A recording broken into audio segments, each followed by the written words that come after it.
Okay then good evening all of you. तर बाळांनो, आता आपण लर्न करूया सिस्टिमॅटिक ऑफ लिव्हिंग ऑर्गॅनिझम हा 11चा सेकंड चॅप्टर, याचा पार्ट 3. ओके, सो बाळांनो, आपण लास्ट लेक्चर लर्न केलं होतं बायनॉमियल नॉमेनक्लेचर. आता आपण लर्न करणार आहोत दॅट इज किंगडम्स, किंवा आपण असं सुद्धा म्हणूया silent features of 5 kingdom. Silent features म्हणजेच काय, तर जे पण R.H. व्हिटकरने जे पण 5 किंगडम तयार केले, ओके, किती 5 किंगडम तयार केले. त्यामध्ये होता kingdom Monera, kingdom Protista, kingdom Fungi, kingdom Animalia आणि किंगडम प्लांटी, असे 5 किंगडम तयार केले. तर त्यातला आपल्याला सर्वात फर्स्ट किंगडम लर्न करायचा आहे, म्हणजे शिकायचा आहे. ओके, आता तो फर्स्ट किंगडम कोणता आहे, तर तो किंगडम आहे kingdom monera. Okay, so let's we start. आता आपण पाहून स्टार्ट करूया.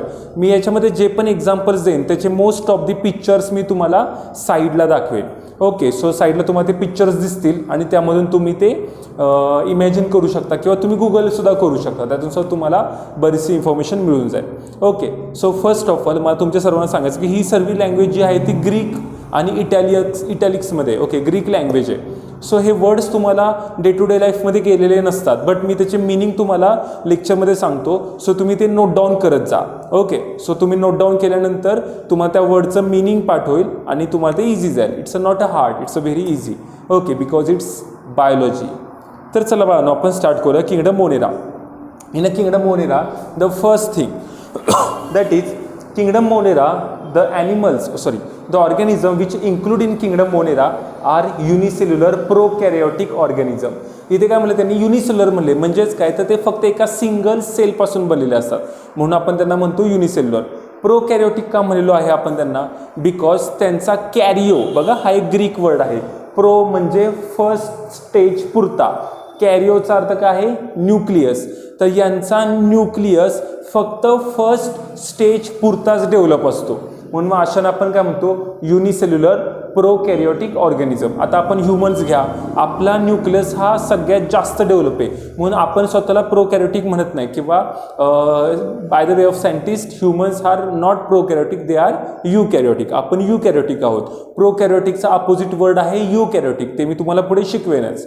Okay, next, they are omnipresent. ते कसे आहेत बाळांनो, ओमनी प्रेझेंट. ओमनी प्रेझेंट म्हणजेच काय, सगळीकडे, जगामध्ये सर्वीकडे प्रेझेंट असतात, म्हणून त्यांना आपण म्हणले ओमनी प्रेझेंट. म्हणजे सपोज काही ऑर्गॅनिझम हे फक्त वॉटर जिथे असेल तिथेच असतात, काही ऑर्गॅनिझम हिली एरियामध्ये असतात, काही ग्रीनरी जिथे असेल तिथे असतात, किंवा काही वाळवंटामध्ये असतात. पण हे ऑर्गॅनिझम ऑल ओव्हर वर्ल्डमध्ये असतात, म्हणून आपण त्यांना म्हणले ओमनी प्रेझेंट. ओके, मिनिंग लक्षात घ्या. पुढे, they are photoautotrophs, then they are chemoautotrophs, and then they are heterotropic.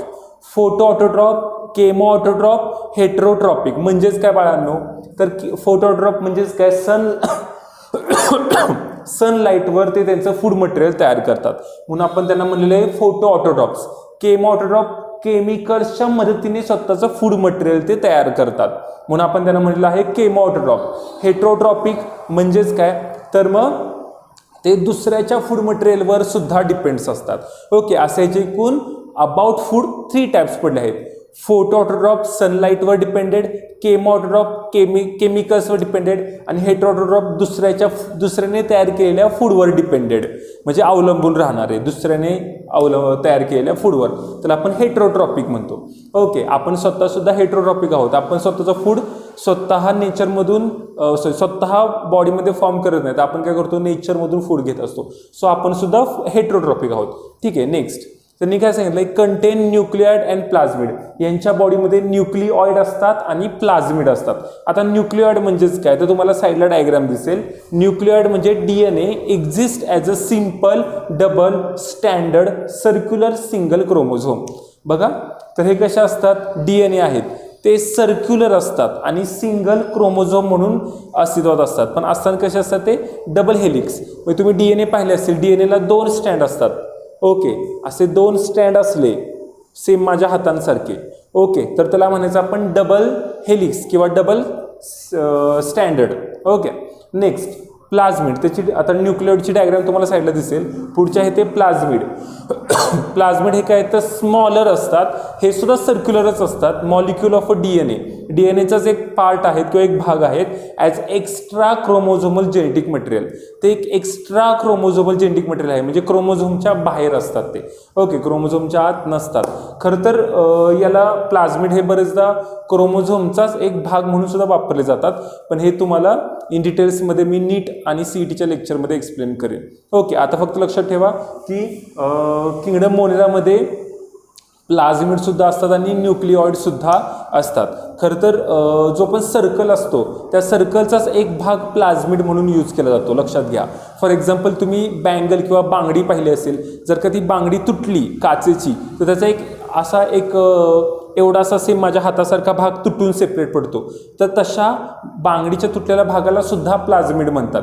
ते मी तुम्हाला नीटमध्ये अजून एक्सप्लेन करेन. आता आपण पुढे पाहूया. ओके, सो नेक्स्ट आहे सेल वॉल.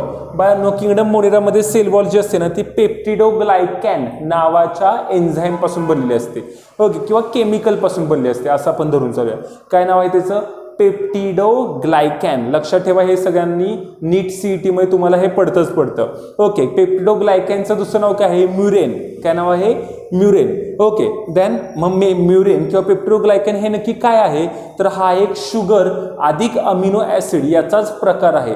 ज्यासुद्धा शुगर आणि अमिनो ॲसिड एकत्र येतात, ओके, त्यावेळेस एक पॉलिमर तयार होतं, म्हणजे किंवा एक पदार्थ तयार होतो.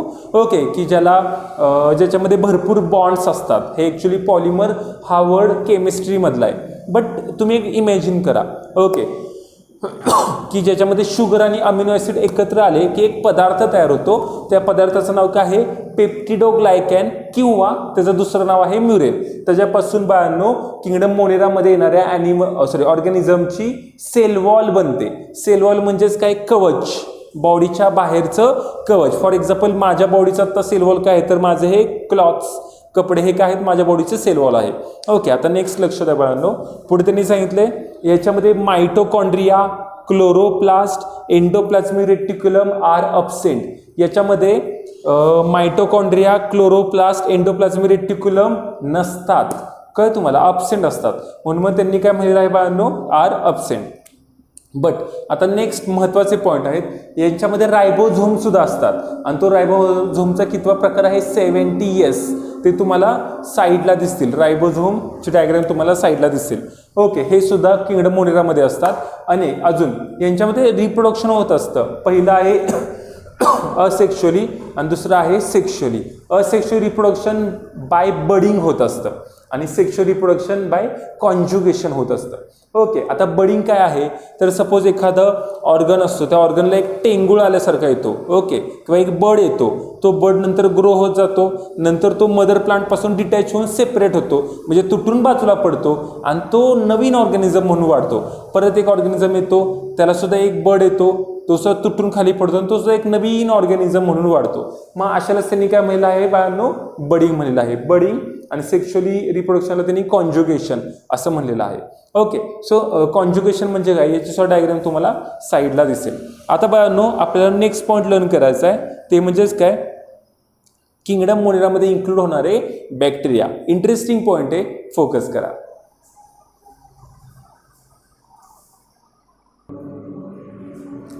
ओके, सो आता किंगडम मोनेरामध्ये आपल्याला types of a bacteria learn करायचं आहे. काय लर्न करायचं आहे?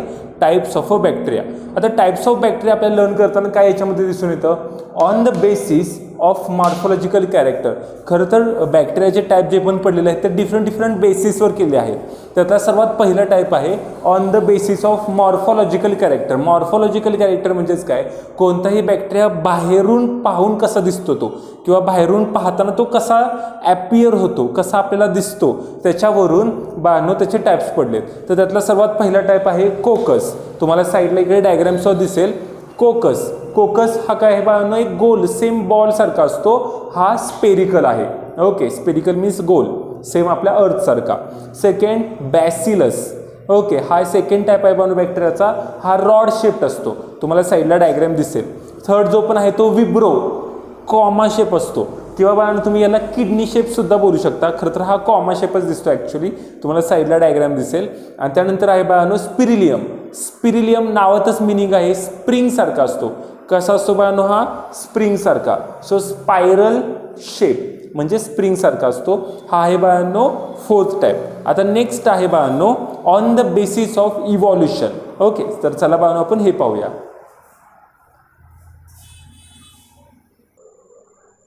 ओके देन पॉइंट बी. ओके, आता आपण नेक्स्ट बॅक्टेरिया जे पण नेक्स्ट जे पण आपण हे करत आहोत ऑर्गॅनिझम क्लासिफाय करत आहोत types of a bacteria on the basis of evolution. Evolution म्हणजेच काय उत्क्रांती किंवा त्यांच्या बॉडीमध्ये झालेले चेंजेस. ओके, तर यानुसार सर्वात पहिला टाईप आहे आर्की बॅक्टेरिया. तुम्ही त्याला आर्ची बॅक्टेरिया म्हणू शकता. सरळ सरळ आर्ची तुमच्या शब्दाला लक्षात राहण्यासारखा शब्द आहे. पर्शा आणि आर्ची सेम त्या टाईपमध्ये आर्ची. ओके, ॲक्च्युली त्याचं प्रोनाऊन्सिएशन वेगळं आहे पण तुम्ही स्पेलिंग लक्षात राहण्यासाठी असं बोलू शकता. Archaebacteria, archaebacteria. Archaebacteria हा जो पण आहे बाळांनो, आता ह्याचे पडणारे जे पण फीचर्स आहेत ते आता आपण पाहूया. त्यातला सर्वात फर्स्ट फीचर एक्स्ट्रीमोफिलस. कुठला टाईप आहे बाळांनो याचा? एक्स्ट्रीमोफिलस. हे एक्स्ट्रीमोफिलस असतात म्हणजेच नक्की काय तर they are found in extreme environment. Extreme environment म्हणजे सर्वात डेंजर एन्व्हायरमेंट, ज्या एन्व्हायरमेंटमध्ये कोणताही ऑर्गॅनिझम सहजासहजी जगू शकत नाही अशाला आपण म्हणायचं एक्स्ट्रीम एन्व्हायरमेंट कंडिशन्स. ओके, तर ह्याच्यामध्ये मी काय दिलेत व्हॉल्कॅनिक क्रिएट्स. फॉर एक्झाम्पल व्हॉल्कॅनिक क्रिएट म्हणजे जिथून लावा रस बाहेर येत असतो, व्हॉल्कॅनिक ॲक्टिव्हिटी जिथे होत असतात अशा हॉट ठिकाणी सुद्धा बाळांनो हा बॅक्टेरिया प्रेझेंट असतो. अजून सॉल्टी लेक्स म्हणजे ते एक क्षारयुक्त जमीन आहे, खूप सॉल्ट आहे, खूप क्षार आहे. ओके, सॉल्टी लेक्स. परत सॉल्टी सी तुम्ही ऐकलं असेल, सॉल्टी ओशियन. तुम्ही नीट पहा बघा, मी तुम्हाला साईडला डायग्राम दाखवेन. त्याच्यामध्ये असे माणसं म्हणजे तुम्ही उडी जरी मारली तर तुम्ही बुडत नाही, आपोआप वर तरंगता, एवढी त्याची डेन्सिटी हाय असते कारण ते सॉल्टी असतात, त्यामध्ये खूप सॉल्ट असतो किंवा खूप क्षार असतात. तर अशा ठिकाणी सुद्धा हा बॅक्टेरिया सापडतो. परत हॉट स्प्रिंग्स म्हणजे ते गरम पाण्याचे झरे आहेत ना, तिथे सुद्धा हा बॅक्टेरिया प्रेझेंट असतो. नेक्स्ट हॅलोफिल्स. आता हॅलोफिल्स बॅक्टेरिया दॅट कॅन विथस्टँड हाय सलायनिटी. बघा, जिथे सर्वात जास्त सलाईन म्हणजेच काय तर क्षारयुक्त माती असते, क्षारयुक्त जमीन असते की जिथे इझिली कुठलं ऑर्गॅनिझम जगू शकत नाही, तर तिथे हे बॅक्टेरिया जगतात. मग अशा बॅक्टेरियांना काय आपण म्हणतो? हॅलोफिल्स. लक्षात ठेवा, तुमच्या नीट आणि सीईटीसाठी खूप इम्पॉर्टंट आहे. Next thermophiles. थर्मोफिल्स नावातच मिनिंग आहे bacteria that can withstand extreme temperature. खूप हाय टेम्परेचर असलं तरी सुद्धा तिथे हे बॅक्टेरिया जगतात. मग अशा त्यांनी काय म्हणलं आहे? Thermophiles. Okay, next is what? Methanogenic bacteria. Methanogenic bacteria that found in a ruminants. That found in a guts of a ruminants. आता गट्स ऑफ रुमिनंट्स. रुमिनंट्स म्हणजेच कोण? काऊ, बफेलोज की जे दूध देतात ना, असे मोठे ॲनिमल्स, त्यांच्या गट्समध्ये म्हणजे त्यांच्या आतड्यांमध्ये हा बॅक्टेरिया सापडतो. Okay, it produces methane gas. तो काय प्रोड्यूस करतो? मिथेन गॅस प्रोड्यूस करतो in biogas production plant. Okay, म्हणजे मिथेन गॅस प्रोड्यूस करण्यासाठी सुद्धा हा मिथॅनोजेनिक बॅक्टेरिया युजफुल आहे. So it's a very important bacteria, methanogenic bacteria. आता आपण नेक्स्ट लर्न करूया, तो म्हणजेच काय? Eubacteria. Okay,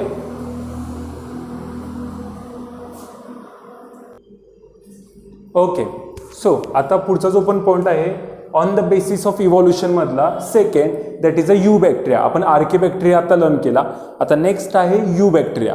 okay, so you bacteria जो पण आहे त्याच्यात आपण फीचर्स लर्न करूया. खरं म्हणजे यू बॅक्टेरियाला ट्रू बॅक्टेरिया म्हणून ओळखतात. Important, eubacteria is a actually true bacteria because it's a cell wall is a made up of peptidoglycan. याची सेल वॉल पेप्टिडोग्लायकॅन पासून बनलेली आहे. आता याचं मिनिंग तर मी तुम्हाला सांगितलंच आहे, पण तुम्ही हा वर्ड लक्षात ठेवा. The cell, it's a cell wall is a made up of पेप्टिडोग्लायकॅन.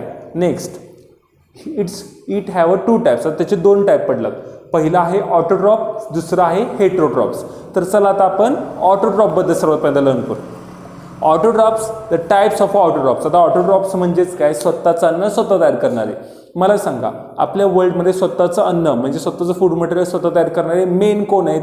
Plants. ते प्लांट्स कसे असतात? ग्रीन कलरचे असतात. सेम तसंच हे सुद्धा बाळांनो ग्रीन कलरचे असतात. याच्यावरून ह्या ऑटोट्रॉप्सचे टाईप्स पडलेत. सो फोकस करा. The first is a photosynthetic second is a chemosynthetic. मी तुम्हाला आपल्या या लेक्चरच्या स्टार्टिंगला सांगितलं ॲट बिगिनिंग. फोटोसिंथेटिक म्हणजेच काय, सनलाईटच्या मदतीने फूड मटेरियल प्रोड्यूस करणारे. केमोसिंथेटिक म्हणजेच काय, तर केमिकल्सच्या मदतीने स्वतःचं फूड मटेरियल फॉर्म करणारे, तयार करणारे. ओके बाळांनो, सो कॉन्सन्ट्रेट हिअर. फोटोसिंथेटिकचा जो पण टाईप आहे त्यांनाच ॲक्च्युली काय म्हणतात, क्लोरोबियम. क्लोरोबियम म्हणण्याच्या मागचं कारण काय आहे, क्लोरो म्हणजेच काय, क्लोरोफिल याच्यामध्ये असतं. सो म्हणून तुम्ही त्याला क्लोरोबियम असं सुद्धा म्हणतात ग्रीक भाषेमध्ये. इथे म्हणले पण बघा, क्लोरोफिलचा कलर कोणता असतो, green. So green sulphur bacteria हे त्याचं नाव आहे बाळांनो, green sulphur bacteria. Next chemosynthetic म्हणजेच काय, तर केमिकल्सच्या मदतीने स्वतःचं अन्न स्वतः तयार करणारे. तर याचं नाव आहे क्रोमॅटियम. काय नाव आहे बाळांनो, क्रोमॅटियम. लक्षात घ्या बाळांनो, तुम्हाला हे नीटमध्ये पडतं. ओके, आणि हा एक सल्फर बॅक्टेरिया आहे, म्हणजे सल्फर या केमिकलच्या मदतीने तो स्वतःचं फूड मटेरियल फॉर्म करत असतो. सिम्पल. ओके, आता पुढे बाळांनो, it's a body is a filamentous. हे जो पण बाळांनो ऑटोट्रॉफिक बॅक्टेरिया आहे, स्वतःचं फूड मटेरियल स्वतः तयार करणारे, ह्याची बॉडी फिलामेंटस आहे. फिलामेंटस म्हणजेच काय, धाग्यांसारखी. Okay, next, and covered by mucilaginous sheath. Sheath म्हणजेच काय, कवरिंग किंवा कोटिंग. जसं मोबाईलला कसं कोटिंग करतात किंवा गाडीला कोटिंग करतात, सेम तसं ह्याच्यावर पण कोटिंग असतं. पण कसं, म्युसिलिजिनस. म्युसिलिजिनस म्हणजेच काय, चिकट किंवा आपण असं म्हणू गिळगिळीत, ओलसर असं ह्याच्या बॉडीवर कोटिंग असतं, शेथ असते. Okay, then contain photosynthetic pigment. आता फोटोसिंथेसिस करण्यासाठी ह्याच्या बॉडीमध्ये फोटोसिंथेटिक पिगमेंट्स असतात. ते नक्की कुठले आहेत, तर क्लोरोफिल. जसं मी तुम्हाला सांगितलं होतं तसं क्लोरोफिल ए, क्लोरोफिल बी, त्यानंतर मग कॅरोटीन्स, आणि त्यानंतर मग झॅन्थोफिल्स. कळलं सगळ्यांना. हे काय बाळांनो, ह्याच्यामध्ये असणारे फोटोसिंथेटिक पिगमेंट आहे. म्हणजे फोटोसिंथेसिस करून स्वतःचं फूड मटेरियल तयार करण्यासाठी ह्या पिगमेंटच्या मदतीने ह्याच्यामध्ये काय होत असतं बाळांनो, तर फोटोसिंथेसिस होत असतं. नेक्स्ट आहे बॉडी कंटेन हेट्रोसिस्ट. ह्याच्या बॉडीमध्ये काय असतात बाळांनो, हेट्रोसिस्ट असतात, which help in nitrogen fixation. की जे काय करतात बाळांनो, नायट्रोजन फिक्सेशन, हवेमधला नायट्रोजन त्या प्लांटमध्ये फिक्स करता यावा, यासाठी ह्याच्या बॉडीमध्ये हेट्रोसिस्ट आहे. आता याची डायग्राम्सला मी तुम्हाला हेट्रोसिस्टची साईडला दाखवेन. खरं तर तुमच्या टेक्स्टबुकमध्ये सुद्धा ही डायग्राम दिलेली आहे सायनोबॅक्टेरिया या नावाने. ओके, त्यामुळे तुम्हाला हेट्रोसिस्ट पाहायला मिळतील. तर चला बाळांनो, आता आपण हे जे पण लर्न केलं ते टाइप्स ऑफ ऑटोट्रॉप्स लर्न केलं. आता आपण लर्न करूया types of heterotrophs in eubacteria. Okay, just a minute. Okay, so आता बाळांनो, हा जो पुढचा पॉईंट आहे यू बॅक्टेरियामधला नेक्स्ट टाइप्स ऑफ हेट्रोट्रॉप्स. आता टाइप्स ऑफ ऑटोट्रॉप्स आपण पाहिले. ऑटोट्रॉप्स म्हणजेच काय, स्वतःचं अन्न स्वतः तयार करणारे. पण नेक्स्ट आहे ते आहे टाइप्स ऑफ हेट्रोट्रॉप्स. आता हेट्रोट्रॉप्स म्हणजेच काय, त्यातले सर्वात पहिल्यांदा येतात डिकम्पोजर्स. म्हणजेच काय, आपण जे पण पालापाचोळा झाडाचा किंवा काहीही खराब मटेरियल की जे कुजेल असं मातीमध्ये पडतं, ते नक्की कुजवतं कोण, त्याचं मातीमध्ये रूपांतर कोण करतं, तर ते करतात हे decomposers. Okay, so decomposers they are breaking down of large molecules into simple substances. जे पण लार्ज मॉलिक्युल मीन्स इवन एखादं झाडाची फांदी तुटून पडली असेल मातीमध्ये किंवा एखादा पक्षी वगैरे जरी मरून पडला असेल मातीमध्ये, तरी सुद्धा त्याला डिकम्पोज, कुजवायचं काम हे बॅक्टेरिया करतात. त्यांचं नाव आहे decomposers. Okay, so they are breaking down of a large molecules into simple substances. साध्या सबस्टन्सेसमध्ये ते त्याचं रूपांतर करतात. ओके, त्यानंतर त्याचं पुढचा सेकंड टाईप आहे ॲनेरोब्स. ॲनेरोब्स म्हणजेच काय, एरोब्स आणि अनेरोब्स म्हणजे जे विदाऊट एअर डिकम्पोजिशन करतात किंवा विदाऊट एअर त्यांचं लाईफ टाईम स्पेंड करतात, लाईफ स्पॅन स्पेंड करतात.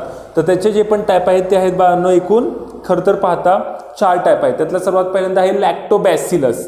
लॅक्टो म्हणजे दूध, लक्षात ठेवा. बॅसिलस म्हणजे तुम्हाला माहिती आहे rod shape. Lactobacillus helping in curdling of milk. Okay, curdling of milk म्हणजेच काय, दुधाचं दह्यामध्ये रूपांतर करण्यासाठी हे बॅक्टेरिया उपयोगी पडतात, अनेरोब्स. ओके, त्याचं नाव काय आहे, एक्झाम्पल लॅक्टोबॅसिलस. लक्षात ठेवा, खूप इम्पॉर्टंट आहे आणि याचं नाव तुम्हाला खूप वेळा येणार आहे. Okay, next ॲझॅटोबॅक्टर. ॲझॅटोबॅक्टर हा बाळांनो काय करतो, हा प्लांट्सच्या म्हणजे झाडांच्या मुळामध्ये असतो आणि तिथे तो काय काम करतो, फिक्सेशन ऑफ नायट्रोजन. जे सुद्धा मोनोकॉटिलडॉनस आहेत, मोनोकॉटिलडॉन म्हणजेच काय बाळांनो, फोकस करा इकडे माझ्याकडे, ज्यांचे सुद्धा लीफ, ओके, ज्यांचे सुद्धा लीफ हे असे असतात, कळले तुम्हाला, जसं की ऊस किंवा ज्वार, गहू, बाजरी, हो की नाही. तर यांच्यामध्ये ना हा ॲझॅटोबॅक्टर असो, यांच्या रूट्समध्ये तो काय करतो, नायट्रोजन फिक्सेशनचं काम करतो. हवेतला नायट्रोजन सॉइलमध्ये फिक्स करतो, ओके, आणि प्लांटला हेल्प करत असतो. नेक्स्ट आहे तो कोण आहे, स्ट्रेप्टोमायसिस. आता स्ट्रेप्टोमायसिन हे तुम्हाला ॲक्च्युली 11th मध्ये येऊन गेलेला आहे, हा वर्ड येऊन गेलेला आहे, ओके. सो सॉरी, हा तुम्हाला 10th मध्ये वर्ड येऊन गेला आहे, पण तुम्हाला मी ह्याचं मिनिंग सांगतो. स्ट्रेप्टोमायसिस म्हणजेच काय बाळांनो, हा एक अँटीबायोटिक आहे. काय करतो हा बाळांनो, अँटीबायोटिक प्रोडक्शन करतो, म्हणजे लस वगैरे तयार करायचं काम, किंवा अँटीबायोटिक, सपोज तुम्हाला कुठलं इन्फेक्शन झालं असेल तर त्यासाठी अँटीबायोटिकच्या गोळ्या देतात, टॅबलेट्स देतात, तर ते टॅबलेट्स ह्या स्ट्रेप्टोमायसिन्सपासून सिक्रेट झालेल्या सिक्रेशनपासून तयार करतात, ओके. आता नेक्स्ट आहे बाळांनो पॅथोजन. पॅथोजन म्हणजेच काय, तर बाळांनो हायट्रोट्रॉप्समध्ये पॅथोजन सुद्धा येतात. आता पॅथोजन्स म्हणजेच काय, डिसीज कॉझिंग मायक्रो ऑर्गॅनिझम, म्हणजे रोग आणणारे जंतू, ओके, त्यांना पॅथोजन म्हणतो, म्हणजे कुठले का असे ना. तर ह्याच्यामध्ये पॅथोजन सुद्धा आहेत, causing diseases like typhoid, cholera, TB, हे रोग बाळांनो ह्याच्यामुळे येतात, कळलं तुम्हाला, या पॅथोजन्सच्यामुळे येतात. आता ह्याच्यातलाच एक नेक्स्ट टाईप आहे, तो आहे मायकोप्लाझम. काय नाव आहे बाळांनो त्याचं, मायकोप्लाझम. तुम्हाला विश्वास बसणार नाही, but they are smallest living form. हे जगातले सगळ्यात स्मॉलेस्ट लिव्हिंग फॉर्म आहेत, जिवंत, smallest, okay. They do not have cell wall, त्यांना सेल वॉल नसते, लक्षात ठेवा, cell wall is absent, okay. Mostly pathogenic, हे मोस्ट ऑफ दी पॅथोजेनिक असतात, म्हणजे हे रोग आणतातच आणतात, ह्यातले सगळेच, ओके. त्यानंतर आहे they are resistant to common antibiotic, म्हणजे कुठल्याही कॉमन अँटीबायोटिकने सुद्धा ते मरतात. So resistant to common antibiotic, okay.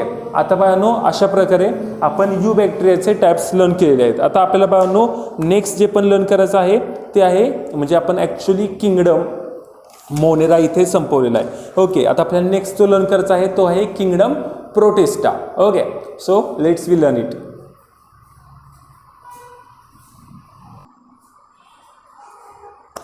Dear students, बाळांनो जो पण नेक्स्ट आहे किंगडम प्रोटिस्टा, हा आपण नेक्स्ट लेक्चरमध्ये लर्न करूया. तोपर्यंत तुमचं किंगडम मोनेरा फिक्स करा, इट्स अ व्हेरी इम्पॉर्टंट. सगळ्यांना have a nice day. Vakratund क्लासेसमध्ये तुम्ही बसल्यामुळे तुमच्या सगळ्यांचे आभार, आणि मी अश्विन सर तुमच्या सगळ्यांचा आभार मानतो. प्लीज हा व्हिडिओ लाईक करा, शेअर करा, सबस्क्राईब करा, आणि ज्यांना गरज आहे त्यांना नक्की दाखवा, ओके. थँक्यू.